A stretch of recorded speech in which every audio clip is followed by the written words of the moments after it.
미국 트럼프 대통령이 작전명 워프스피드를 발표한 지 며칠 만에 미국의 제약회사 모더나사는 RNA 핵산을 기반으로 하는 백신 3상 임상 실험에 대한 중간 발표를 했다. 피로감이나 오한 두통 등 코로나로 인한 증상은 이틀 내에 해결되고 코로나19 회복 환자보다 더 많은 항체가 형성되었다고 발표했다. 그런데 정부는 코로나가 거의 종식되었다면서 보건복지부 및 전문가들의 경고를 무시하고 휴가를 장려하면서 8월 17일을 임시 공휴일로 지정하면서까지 휴가를 부추겼다.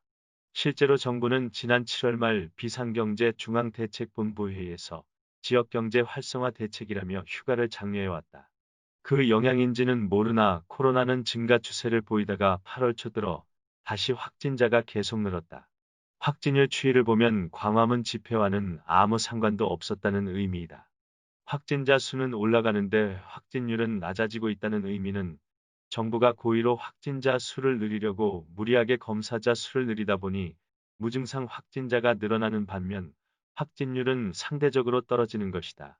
실제 코로나가 이전보다 활성화되고 있다면 확진율이 늘어나야 맞는 것인데 지난 3월 5.7%까지 올라갔던 것보다 훨씬 낮은 0.97%에 불과하다. 이는 소강 상태를 보이던 지난 6월 달보다도 낮다. 어쩌면 예고된 8.15 광화문 집회의 책임을 떠넘기기 위해 일부러 정부가 밑밥을 깔고 준비한 작전이 아닌가 그런 생각마저 든다. 그런 생각이 드는 이유는 8.15 민주노총 노동자 대회에 참가한 노조원의 확진조차도 광화문 집회 참가자인 것으로 발표했기 때문이다.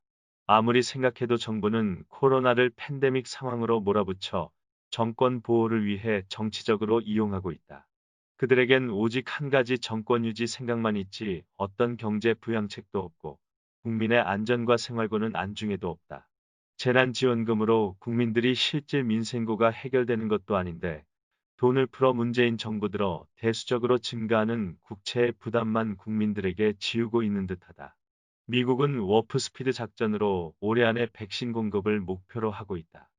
그 의학기술 또한 세계 최초로 RNA 핵산 기술을 이용하고 있다니 참으로 대단하다.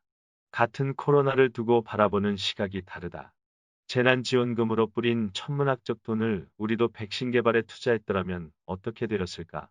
생산적인 것을 생각하지 않는 사람들은 한국은 아직 기술력이 부족해. 라고 변명할지도 모른다.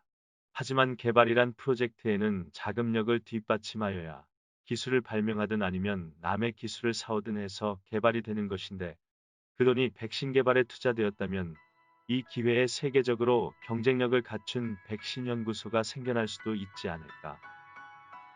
어쨌든 미국은 워프스피드로 코로나 극복을 위한 작전 중이고 한국은 팬데믹으로 국민의 자유와 생활권을 침해하고 있다.